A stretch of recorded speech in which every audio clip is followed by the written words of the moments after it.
দরজা খুলেন। ১৬ বছরের কিশোরের বাড়িতে বিয়ের দাবিতে অনশনে বসেছে ১৫ বছরের এক স্কুল ছাত্রী। আমার দাবি একটাই, ওই ছেলে যদি আমার বিয়ে না করে আমি ওদের বাসায় ঢুকে আমি বিষ খেয়ে মরে যাবো। জি জি, তার বোনের বাসায়। মেয়ের বিয়ের দাবি জোরালো করতে অংশ নিয়েছেন কিশোরীর মাও।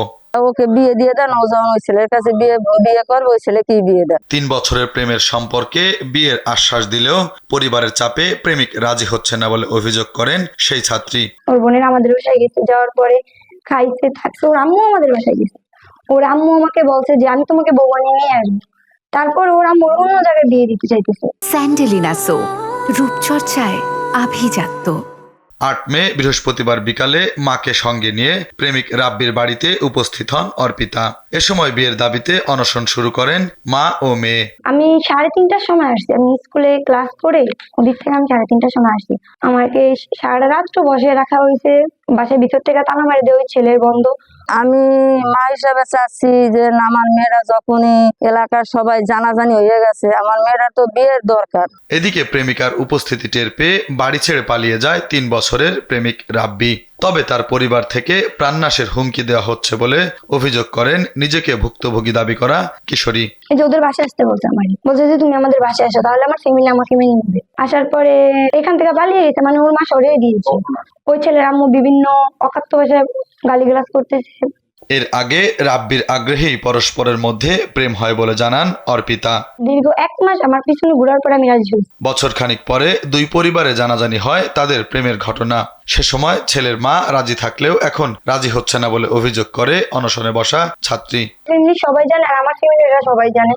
জানার পর ওর আম্মু আমি ফোন দিছি, ফোন দিয়ে এগুলো বলার পরে ওর আম্মু বলছে মানে আমি বউ বানিয়ে নিয়ে আসবো। আনার পরে ওই মহিলা আবার কি পোল্ট্রি নিয়ে আনিছে যে না আমাকে বিয়ে কর, তার ছেলের বউ বানিয়ে আনবে না। সম্পর্ক যা যেভাবে হয়েছে হওয়ার পরে দীপকরাজি তাদের বাসায় আমাদেরকে নেওয়া হয়েছে, যে এমন এমন যা বললাম যে ছেলে আমার সাথে ব্ল্যাকমেল করে এগুলো করছে, আমাকে অন্য জায়গায় বিয়ে হতে দিবে না। মা সহ স্কুল ছাত্রীর বিয়ের দাবিতে অনশনের খবরে চাঞ্চল্য সৃষ্টি হয় ভোলার চরফ্যাশনের চরকুকরিমুকরি এলাকায়। এ সময় কম বয়সের প্রেম নিয়ে নানামুখী মন্তব্য করেন এলাকাবাসী। আমরা জানি যে ওই মেয়ের সাথে 3 বছর পর্যন্ত মেয়ের সাথে সম্পর্ক, সেই মেয়ে শুনতে যাবার কালকে নিয়ে আসছে, সে বিয়ে শাদীর ব্যাপারে বিয়ে করবো, মেয়ে আসার পরে দিয়া বাড়িতে অনেক অত্যাচার অপমান চলতে আছে। মানে রাব্বির মা বাবা মানে না মানার পর ওরা খুব অত্যাচার অপমান করছে। 3:30টার দিকে এই বাড়িতে হইচিকর শুনলাম, শুনে আমরা আসছি। আইসা দেই যে একটা মেয়ে, ওই যে রাব্বিদের ঘরের সামনে হইচিকর করতেছে। তারপরে দিয়ে জিজ্ঞাসা করলাম তুমি যে হইচিকর করো কেন করো? কয় এই ব্যাপার রাব্বি আমাদেরকে এই পর্যন্ত আনছে, আমার লগে হের লগে আজকে 3 বছর ধরে সম্পর্ক। 3 বছর সম্পর্কর পরে দিয়া মনে করেন কালকে আমারে খবর দিয়ে আইন না, তারপরে দিয়া মনে করেন যে হে মা আমারে ঘরে ঢুকতে দেয় না, আমার অকৃত্য ভাষা গালাগালি করে। যদি তুমি ছেলেরে না পাও তাহলে তুমি চলে যাও। আমরা বললাম কয় না আমি যাবো না, প্রয়োজন বোধে এখানে আমি মরে যাবো, তারপরে এখান থেকে যাবো না। ফজলে রাব্বি নামে ছেলের সাথে আমার সম্পর্ক। ও আমাকে বিয়ের প্রলোভন থেকে আজকে 3 বছরের সাথে আমার সম্পর্ক। কয়েকবার আমাদের এটা নিয়ে বসাবসি হয়েছে, কোনো সুরাহা হয় না। এখন লাস্ট ও আমাকে বলছে তুমি আমার বাড়িতে আসো, তোমাকে বিয়ে করবি। এখন মেয়ে বাড়িতে আসার পর নাকি ফজলে রাব্বি পালিয়ে গেছে। তো ওর বাবা আমাকে জিজ্ঞেস করে, বাবা আমাকে বলছে তোমরা তো আমার চিনি না। এটা নিয়ে মেয়েকে অকৃত্য ভাষায় গালিগালাজ করতেছে। তখন আমরা এলাকাবাসী সবাই মিলে একটা আসলাম যে জিনিসটা কি ব্যাপারটা আমরা জানি না, দেখি সামাজিক পর্যায়ে আমরা সমাধান করে দিতে পারি কিনা। দেখি ছেলের পক্ষ থেকে আমাদেরকে কেউ কিছু বলে নাই। লাস্ট সারা রাত্রে পর মেয়ে এখানে অনশন অবস্থানে ছিল।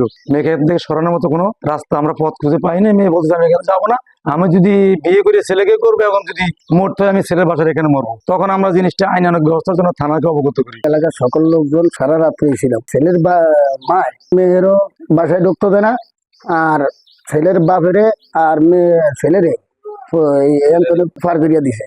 এদিকে শুক্রবার সন্ধ্যায় কিশোরীকে প্রেমিক রাব্বির বাড়ি থেকে উদ্ধার করতে গিয়ে স্থানীয়দের তোপের মুখে পড়েন চরফ্যাশন থানা পুলিশ, স্থানীয় সমাজসেবা ও নারী বিষয়ক কর্মকর্তারা। তবে এ বিষয়ে ক্যামেরার সামনে বক্তব্য দিতে রাজি হননি চরফ্যাশন থানার ভারপ্রাপ্ত কর্মকর্তা মিজানুর রহমান হাওলাদার। শুভ খান, কালবেলা।